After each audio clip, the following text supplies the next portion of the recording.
तेरी मोहब्बत को दिल से मिटाया नहीं अरे बबी। अरे ओ बेवफा तू भले किसी और की हो गई, इस पगले ने तुझे भुलाया नहीं अभी। कि जब तू ही नहीं रही हमारा दुनिया में तो तोहर फोटो लेकर हम जार ना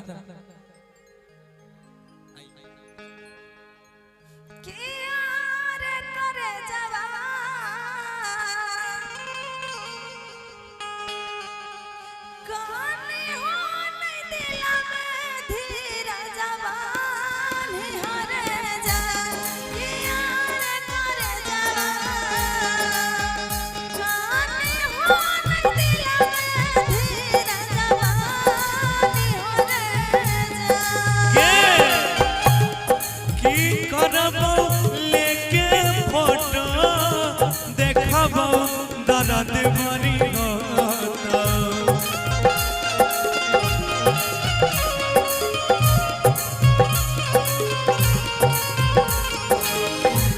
की करब लेके फोटो देखब दर्द भरी होता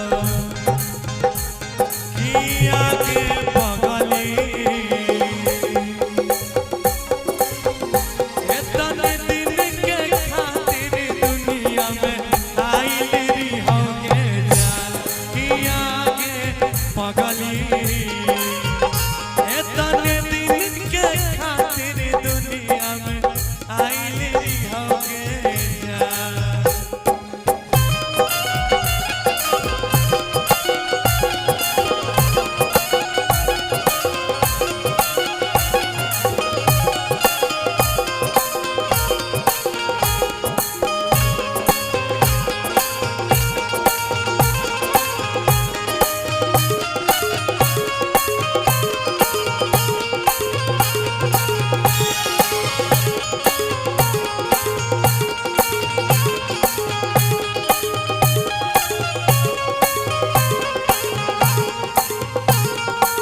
बगली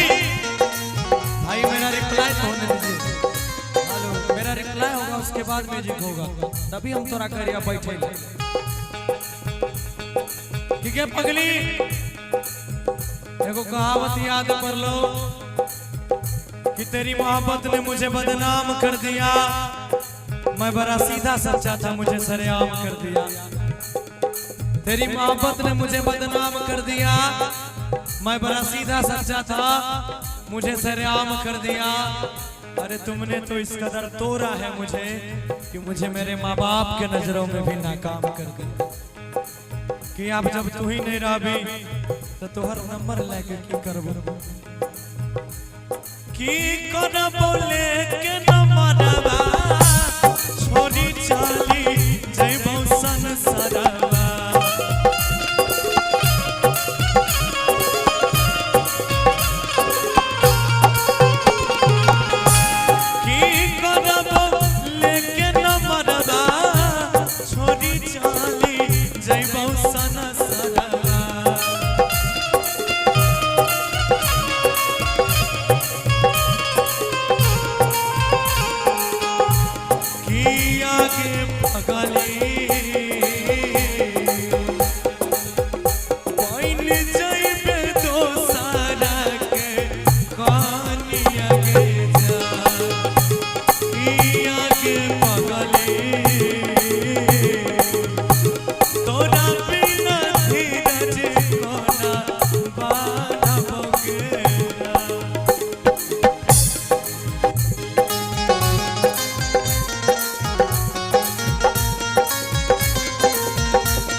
आब तोर ओढ़नी लेके की करबोगे तू तो जाय छे हमरा छोड़ के दूसरा के दुनिया में